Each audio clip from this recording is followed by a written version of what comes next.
Haleluya. Puji Tuhan. Salam sejahtera dalam nama Tuhan Yesus Kristus. Kita akan lanjutkan pelajaran kita tentang 5 kunci untuk diberkati. 5 kunci untuk diberkati. Kita sudah belajar 2 kunci sebelumnya. Kunci yang pertama adalah ibadah. Kamu harus beribadah kepada Tuhan. Berkat yang dimaksud di sini bukan hanya berkat jasmania, tetapi terlebih berkat-berkat rohani. Karena ketika kita beribadah kepada Tuhan, dikatakan bahwa roti, makanan dan air minumanmu diberkati.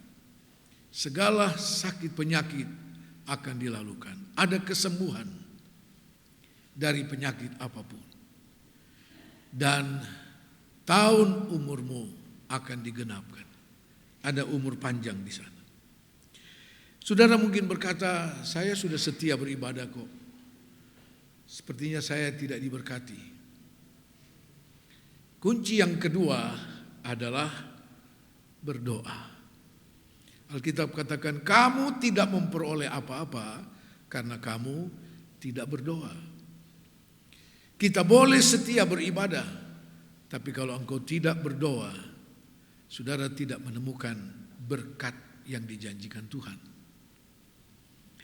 Kok banyak sekali kuncinya? Saudara, beberapa banyak tahun lalu pernah ada jemaat Kalvari, seorang kepala cabang bank pemerintah di Kupang yang menjadi jemaat kita. Satu waktu dia ajak saya datang ke kantornya. Kemudian setelah berbincang-bincang banyak hal, dia bawa saya ke satu ruangan atau brankas besar di dalam bank itu. Jadi Pak Pendeta, ini brankas ini di sini simpan uang dan barang-barang berharga. Dia buka. Begitu buka, masih ada pintu lagi. Buka lagi, masih ada lagi pintu. Ya. Jadi ada yang pakai kunci manual, ada yang pakai nomor, ada lagi yang pakai nomor. Saya bilang, Pak, kok banyak sekali ya? Karena di dalam itu ada uang dan barang-barang berharga.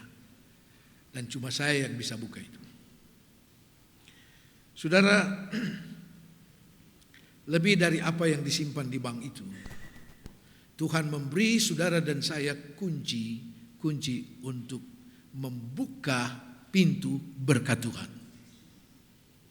Yang bukan hanya untuk hal jasmania, tapi terlebih untuk hal yang rohani. Nah, saudara-saudara sekalian, jadi kalau di bank itu saja yang cuma simpan uang begitu banyak, ada 3 macam kunci, apalagi untuk membuka pintu berkat Tuhan. Haleluya. Yang ketiga kita akan lihat pagi hari ini, kita membuka dalam kitab Maleakhi pasal 3 ayat yang ke-10 dan ayat 11. Maleakhi pasal 3 ayat 10 dan ayat 11, kunci berkat yang ketiga adalah bawalah seluruh persembahan persepuluhan itu ke dalam rumah perbendaharaan supaya ada persediaan makanan di rumahku, dan ujilah aku, firman Tuhan semesta alam, apakah aku tidak akan membukakan bagimu tingkap-tingkap langit dan mencurahkan berkat kepadamu sampai berkelimpahan. Aku akan menghardik bagimu belalang pelahap, supaya jangan dihabisinya hasil tanammu, dan supaya jangan pohon anggur di padang tidak berbuah bagimu. Firman Tuhan semesta alam. Katakan amin. Puji Tuhan. Yang ketiga, saudara, Mungkin saudara berkata, saya sudah setia beribadah, saya juga rajin berdoa. Tapi kunci yang ketiga, Alkitab katakan untuk membuka pintu berkat Tuhan. Saudara, firman Tuhan katakan, bawalah olehmu seluruh persembahan persepuluhanmu ke perbendaharaan rumah Tuhan. Jadi hal yang ketiga adalah membawa dan mengembalikan milik Tuhan. Sebab persepuluhan itu adalah milik Tuhan. Mari kita belajar, saudara. Yang pertama akan kita lihat tentang peraturan persepuluhan dalam perjanjian lama. Ya, dalam perjanjian lama. Kita membuka dalam kitab Kejadian pasal 14. Kejadian pasal 14.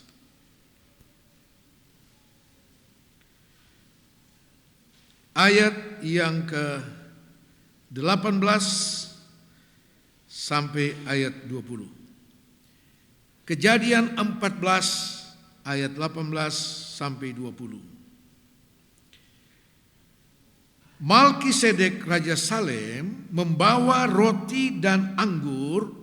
Ia seorang imam Allah yang maha tinggi. Lalu ia memberkati Abram, katanya, diberkatilah kiranya Abram oleh Allah yang maha tinggi, pencipta langit dan bumi.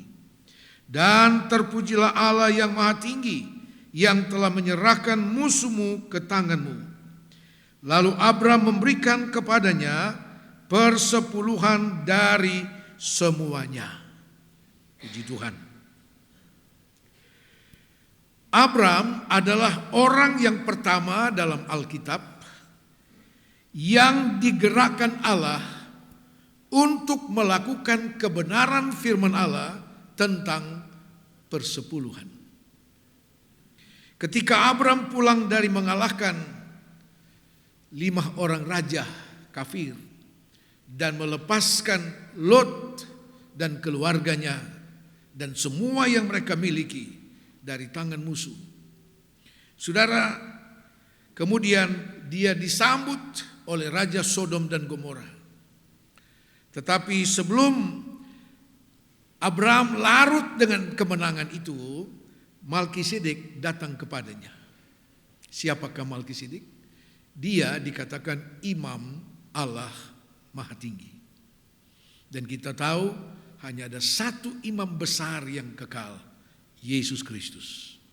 Malkisedek adalah gambaran tentang Yesus sebelum Yesus dinyatakan sebagai imam besar yang datang ke dunia. Dia membawa kepada Abram, dikatakan, roti dan anggur. Ini perjamuan suci yang pertama. Dan ternyata perjamuan suci dan membayar persepuluhan itu satu paket kebenaran firman Allah. Itu satu paket kebenaran firman Allah yang tak terpisahkan. Nah, saudara-saudara sekalian, ketika Malkisedek membawa kepada Abram perjamuan suci itu, lalu kemudian Malkisedek katakan, diberkatilah Abram oleh Allah pencipta langit dan bumi. Ketika itulah Abram lalu sadar, dan kita tahu Alkitab pasal sebelumnya menceritakan Abram itu sangat kaya, saudara. Kaya sekali. Ukuran kekayaan pada zaman itu adalah berapa banyak ternaknya dan emas peraknya. Itu ukuran kekayaan. Nah, Abram lalu menyadari, oh ternyata yang saya punya semua ini adalah berkat Tuhan. Berkat Tuhan. Lalu kemudian Allah lah yang menggerakkan hati Abram untuk melakukan kebenaran firman Allah dalam hal membayar milik Tuhan. Sejak itulah kebenaran tentang persepuluhan ini dilakukan mulai dari Abram. Nah, saudara-saudara sekalian, kemudian turun kepada Ishak, Yakub, semua. Sampai kemudian keturunan Abram ini menjadi satu bangsa yang besar, yaitu bangsa Israel. Maka Allah menetapkan persepuluhan itu harus dilakukan oleh bangsa Israel. Tujuannya untuk apa? Mari kita lihat di dalam Bilangan pasal 18. Bilangan pasal 18.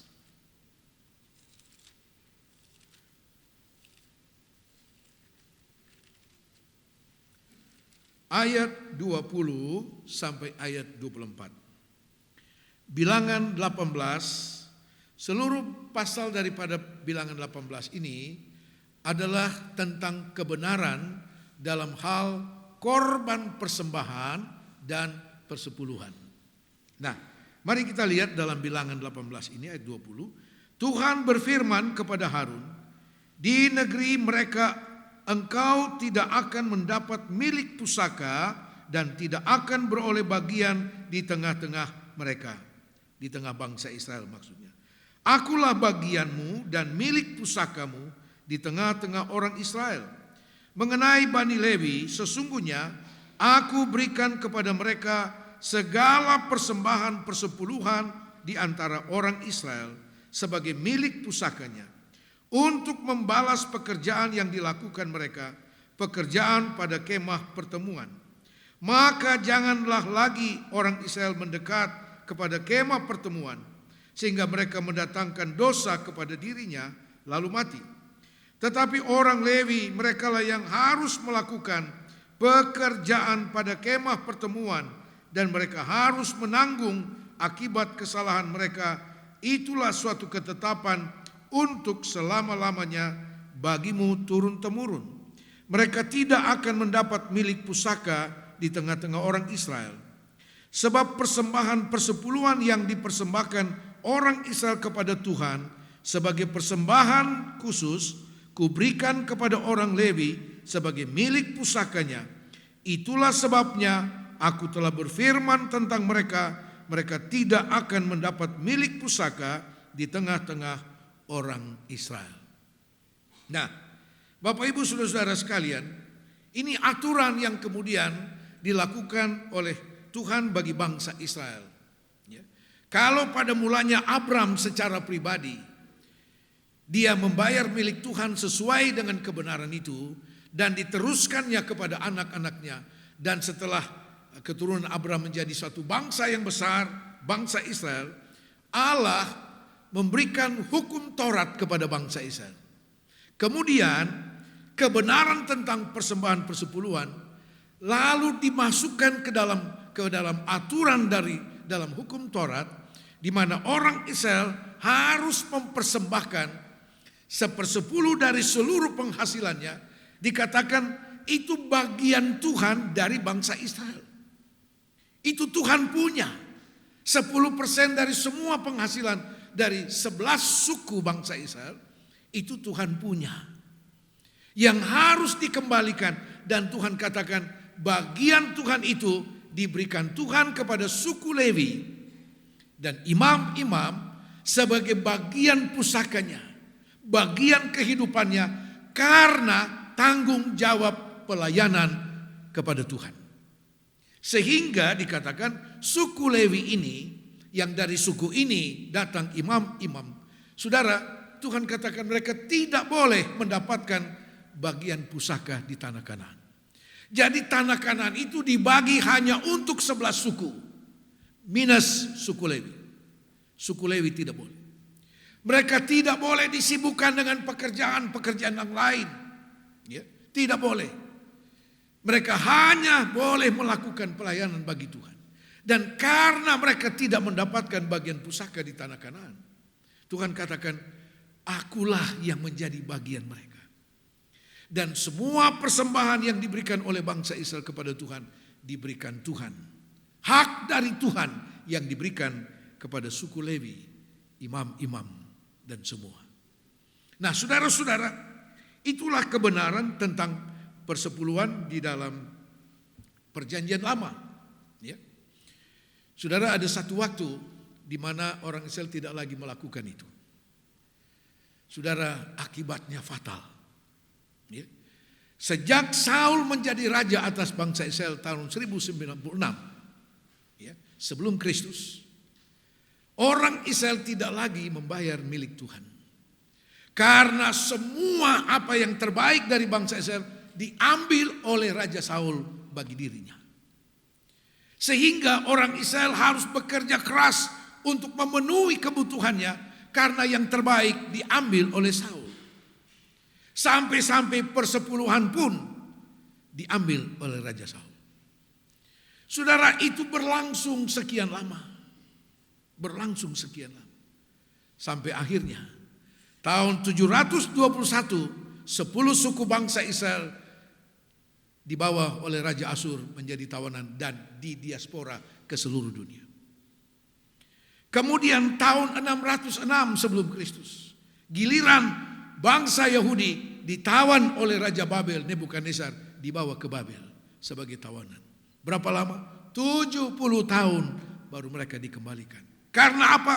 Mereka mengabaikan tanggung jawab apa yang harus menjadi bagian Tuhan yang tidak mereka bayar kepada Tuhan. Saudara-saudara sekalian, karena itu merupakan kebenaran yang mutlak dilakukan oleh seluruh bangsa Israel. Nah, kita lanjut saudara. Dalam Ulangan, kemana mereka harus bawa persepuluhan daripada bangsa Israel? Dalam kitab Ulangan pasal 12, Ulangan pasal 12 ayat 5 sampai dengan ayat 7. Tetapi tempat yang akan dipilih Tuhan Allahmu dari segala sukumu sebagai kediamannya untuk menegakkan namanya di sana, tempat itulah harus kamu pergi dan kesanalah harus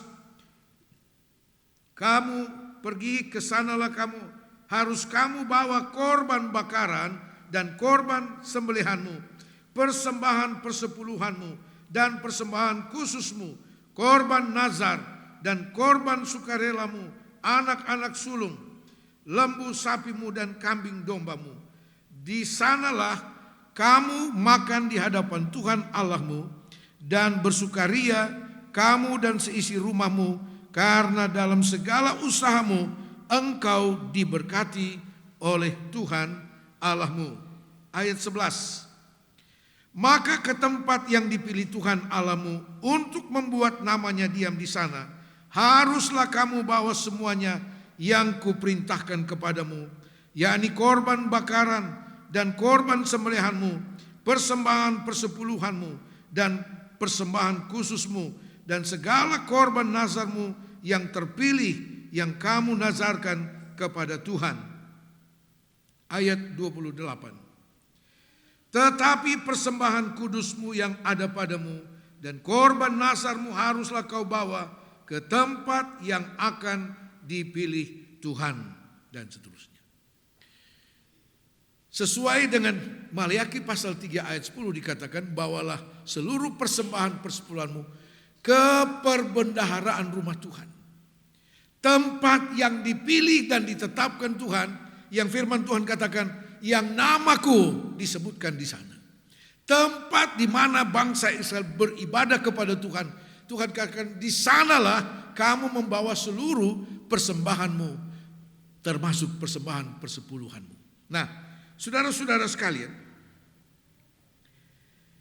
kemudian kita lihat itu dalam perjanjian lama. Sebab kemudian ada gereja-gereja tertentu yang mempunyai pemahaman bahwa dalam perjanjian baru tidak lagi diajarkan untuk membawa persepuluhan. Katanya Yesus tidak lagi mengajarkan tentang persepuluhan.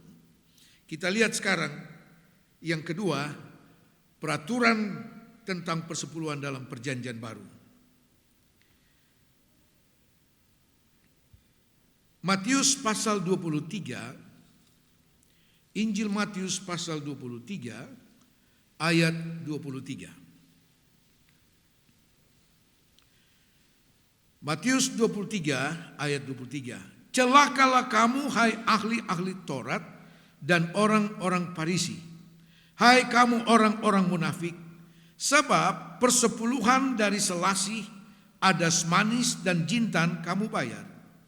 Tetapi yang terpenting dalam hukum Taurat kamu abaikan, yaitu keadilan dan belas kasihan dan kesetiaan. Yang satu harus dilakukan dan yang lain jangan diabaikan. Yesus sedang berbicara tentang dua hal kepada orang Farisi, ahli-ahli Taurat. Yang pertama Yesus katakan, kamu membayar persepuluhan dari semua yang terkecil pun. Kamu hitung dan kamu bayar. Tetapi yang kedua Yesus katakan, tetapi belas kasihan keadilan kamu abaikan. Kemudian Yesus katakan, yang satu harus dilakukan. Apa yang satu itu? Yesus bicara tentang persepuluhan tadi. Yang satu harus dilakukan. Persepuluhan itu harus dilakukan. Tapi yang lain jangan diabaikan. Apa yang lain itu? Belas kasihan, keadilan, kesetiaan. Jangan diabaikan. Jadi sebenarnya Yesus mengajar tentang persepuluhan. Bahkan dia katakan harus dilakukan. Tidak bisa tidak. Nah saudara-saudara sekalian, lalu dalam Efesus pasal yang ayat ini yang dipakai oleh banyak mereka ini yang kemudian firman Tuhan itu dipelintir, saudara. Efesus pasal 2 ayat 15. Efesus 2 ayat 15. Sebab dengan matinya sebagai manusia, ia telah membatalkan hukum Taurat dengan segala perintah dan ketentuannya untuk menciptakan keduanya menjadi satu manusia baru di dalam dirinya dan dengan itu mengadakan damai sejahtera. Ayat ini yang dipakai. Mereka bilang Yesus sudah batalkan hukum Taurat dan semua aturannya. Karena itu persepuluhan pun sudah tidak berlaku. Saudara, pemahaman ini karena tidak ada pengertian benar tentang firman Tuhan. Tidak tahu firman Tuhan. Ya. Saudara-saudara sekalian, kebenaran tentang persepuluhan yang dilakukan Abraham, pertama kali dilakukan, dan Tuhan yang menggerakkan Abraham untuk melakukan kebenaran ini. Itu terjadi 500 tahun sebelum hukum Taurat diberikan kepada bangsa Israel. 500 tahun sebelum muncul hukum Taurat, Abraham sudah melakukan kebenaran tentang persepuluhan. Jadi sebenarnya persepuluhan itu, kebenaran itu bukan produk hukum Taurat pertama kali. Itu sudah ada, kebenaran itu sudah ada dan sudah dilakukan oleh Abraham dan keturunannya sebelum hukum Taurat diberikan. Kemudian saya katakan tadi, kebenaran tentang persepuluhan ini lalu dimasukkan ke dalam hukum Taurat untuk dilakukan oleh bangsa Israel dengan aturan yang benar.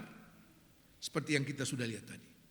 Nah, saudara-saudara sekalian, karena itu kalau dikatakan semua hukum Taurat itu sudah dibatalkan, kita tahu 10 hukum Taurat itu isinya apa, kita semua tahu.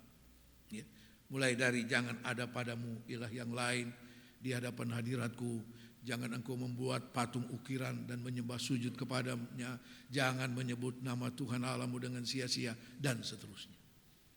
Ya. Kalau itu semua sudah dibatalkan, saudara, jadi kita boleh bikin patung, kita boleh sembah berhala. Lalu kalau demikian apa yang dimaksud dibatalkan dalam hukum Taurat? Ada 3 hal yang dibatalkan dari hukum Taurat. Pertama, segala bentuk persembahan korban darah sudah dibatalkan. Kenapa dibatalkan? Kita memiliki korban yang sempurna, Yesus Kristus. Ya. Semua korban darah, korban sembelihan dan sebagainya dari hukum Taurat, dari perjanjian lama sudah digenapkan di dalam korban daripada Yesus ketika dia tergantung di atas kayu salib. Dan sesudah itu tidak boleh lagi ada korban lain. Ya. Korban menyangkut penebusan tidak boleh ada. Ya. Nah, saudara-saudara sekalian, itu hal pertama yang sudah dibatalkan. Sebab kalau orang masih mengadakan persembahan korban darah, saudara, itu sama dengan menghina korban Kristus. Ya. Tidak ada korban lebih sempurna dari korban Kristus. Ya. Nah, itu yang pertama yang sudah dibatalkan dan tidak boleh ada lagi. Karena itu dulu pernah ada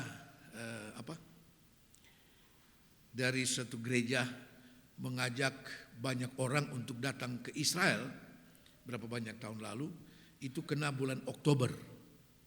Karena katanya di sana akan ada acara besar peletakan batu pertama pembangunan kembali Bait Salomo. Bait Allah. Saya katakan itu tidak benar.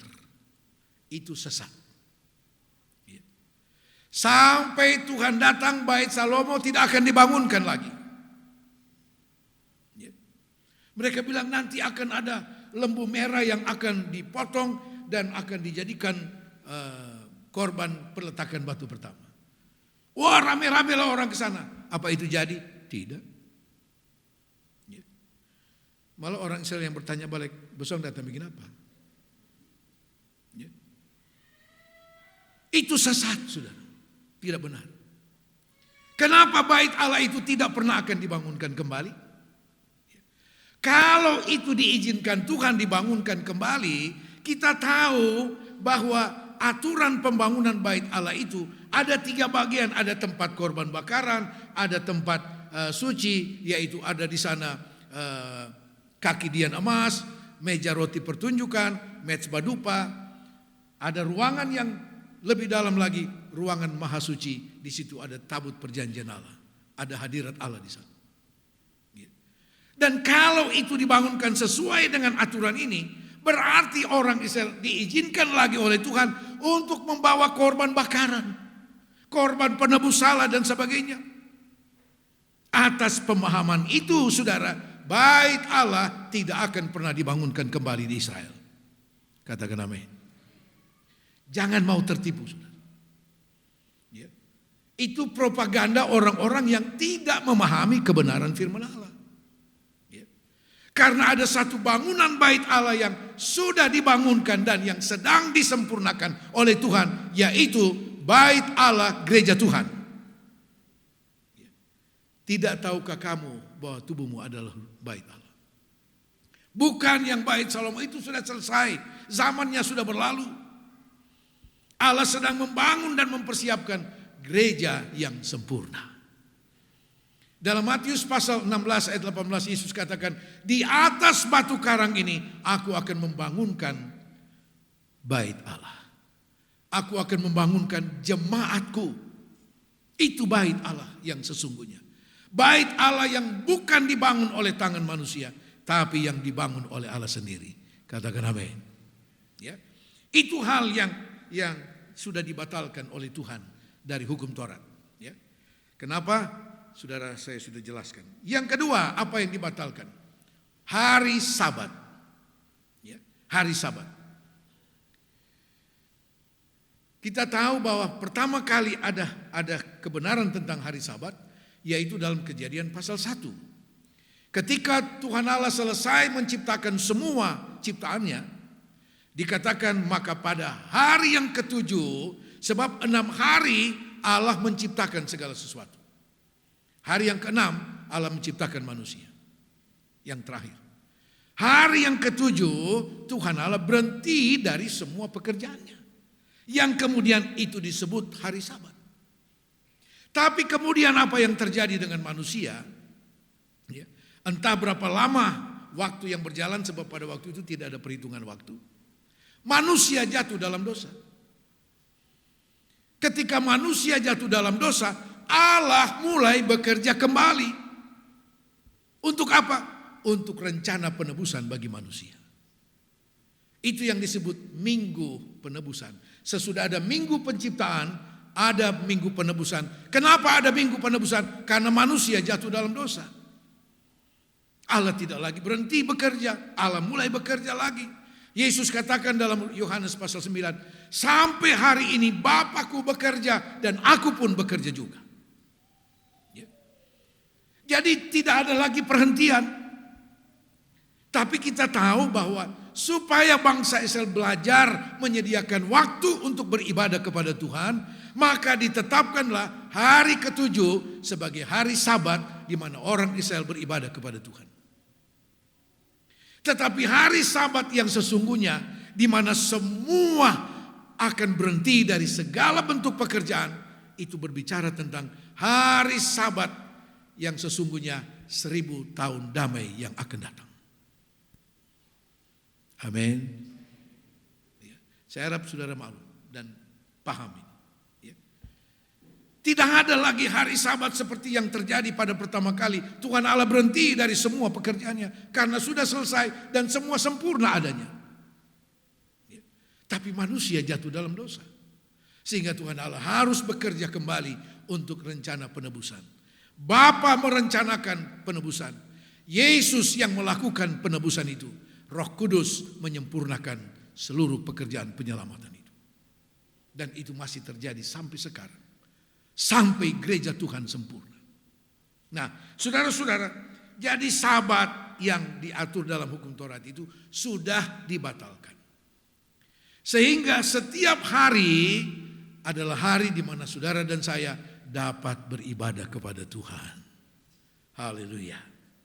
Puji Tuhan. Yang ketiga, apa yang sudah dibatalkan dalam hukum Taurat adalah sunat. Ya. Roma pasal 2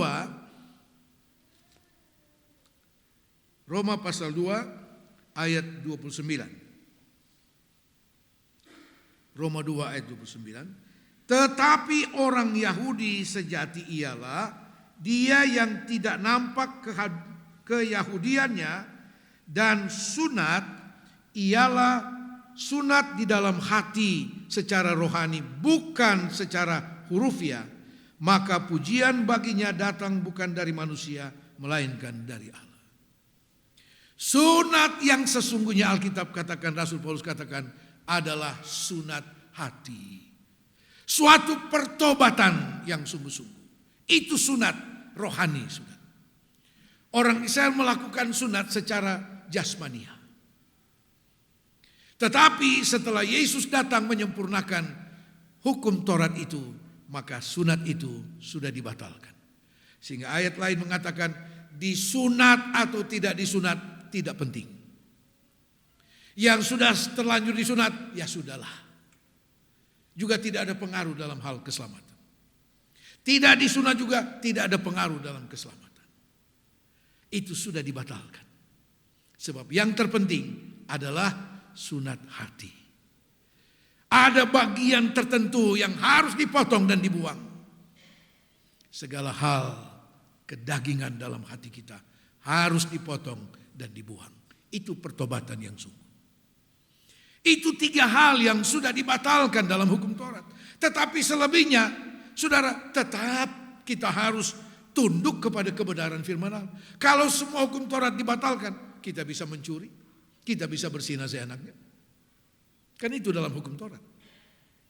Tapi kemudian itu disempurnakan dalam hukum yang hanya ada 2. Hendaklah engkau mengasihi Tuhan Allahmu, mengasihi sesamamu. Bukan lagi seperti dirimu sendiri. Ya, kalau dalam perjanjian lama, hendaklah engkau mengasihi sesamamu seperti dirimu sendiri. Yesus buat aturan baru. Perintah baru. Hendaklah kamu saling mengasihi seperti aku mengasihi kamu. Seperti Yesus mengasihi. Haleluya. Itu jauh lebih besar. Lebih tinggi dari hukum Taurat. Jadi kalau ada pendeta yang berkhotbah, oh itu persepuluhan itu sudah tidak berlaku. Itu Taurat sudah dibatalkan. Itu orang tidak mengerti firman Tuhan. Ya, tidak tahu firman.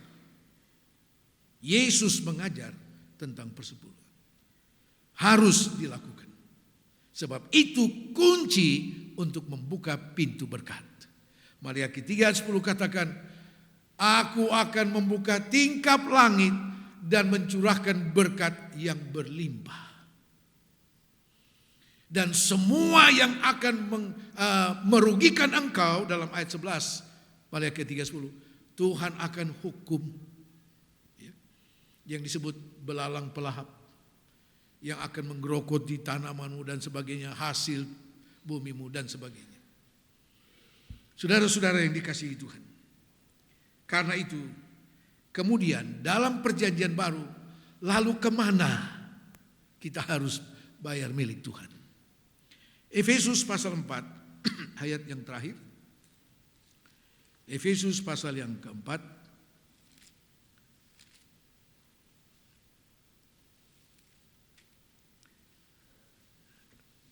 ayat 11. Dan ialah yang memberikan baik rasul-rasul maupun nabi-nabi, baik pemberita-pemberita Injil maupun gembala-gembala dan pengajar-pengajar, untuk memperlengkapi orang-orang kudus bagi pekerjaan pelayanan, bagi pembangunan tubuh Kristus, sampai kita semua telah mencapai kesatuan iman dan pengetahuan yang benar tentang anak Allah, kedewasaan penuh dan tingkat pertumbuhan yang sesuai dengan kepenuhan Kristus. Kalau dalam perjanjian lama, wadah lembaga pelayanan itu kepada umat Tuhan adalah suku Lewi, imam-imam, maka dalam perjanjian baru Yesus mengangkat dan menetapkan lembaga pelayanan dalam gereja, yaitu 5 jawatan yang terdiri dari rasul, nabi, penginjil, gembala, dan guru. Ini pelayanan yang ditetapkan oleh Tuhan. Nah, kepada pelayanan inilah, saudara, persepuluhan itu dan segala bentuk korban harus dibawa oleh jemaat. Kemana? Ke perbendaharaan rumah Tuhan. Bahwa dari 5 jawatan, gembala lah yang ditetapkan Tuhan untuk menjadi penunggu dalam rumah Tuhan yang melayani jemaat, maka gembala mempunyai hak untuk menerima segala perolehan, tetapi dengan catatan semua itu adalah hak hidup dari 5 jawatan. Bukan hanya hak hidup gembala, hak hidup dari 5 jawatan yang harus dibagikan secara adil, saudara. Ya. Haleluya. Katakan amin. Saya berharap dengan firman Tuhan ini menjadi jelas bagi kita. Ya. Memang ada saja yang memelintir, menyesatkan pemahaman firman Tuhan tentang persembahan persepuluhan. Karena apa? Iblis tidak mau saudara dan saya diberkati Tuhan. Karena jelas Alkitab katakan, dengan membawa segala persembahan persepuluhanmu, Tuhan membuka tingkap-tingkap langit dan melimpahkan berkat-Nya. Dan itu tidak pernah berubah. Sampai sekarang tidak pernah berubah. Saya mau katakan, kalau ada di antara jemaat merasa dirugikan dengan harus membayar milik Tuhan, saudara coba mulai hari ini jangan bayar milik Tuhan. Mungkin pemahamanmu betul. Ya. Dan kita buktikan firman Allah benar apa tidak. Ya. Tetapi yang saya percaya, firman Tuhan katakan engkau diberkati oleh Tuhan. Engkau diberkati oleh Tuhan. Nah, saudara-saudara sekalian, itulah aturan tentang persembahan persepuluhan, baik dalam perjanjian lama maupun dalam perjanjian baru. Yang terakhir, saudara, dalam kitab Maliaki pasal 3:10, bawalah seluruh persembahan persepuluhan. Kata seluruh di sana artinya utuh. Ya. Utuh, tidak dibagi-bagi. Jemaat tidak diberi hak oleh Tuhan untuk membagi apa yang Tuhan punya, yang menjadi milik Tuhan. Ya. Gembala lah yang punya hak untuk membagi itu, karena itu hak hidup dari 5 jawatan. Katakan amin. Ya. Saya mau bagi, kasihan mereka yang di pedalaman. Ya. Saudara keliru. Ya. Keliru. Ada aturannya. Dan kata seluruh di situ adalah semua yang kita peroleh, Semua yang sempat lewat di tangan kita berkat Tuhan. Mau itu gaji, mau itu perolehan, mau itu berkat dari manapun, itu ada milik Tuhan di sana. Itu yang dimaksud dengan kata seluruh. Dan ketika kita dengan setia, jujur, sepenuhnya melakukan itu, firman Tuhan ya dan amin, engkau akan melihat betapa janji Tuhan itu ya dan amin. Berkat Tuhan atas kehidupan kita semua. Tuhan Yesus memberkati. Kita bangkit.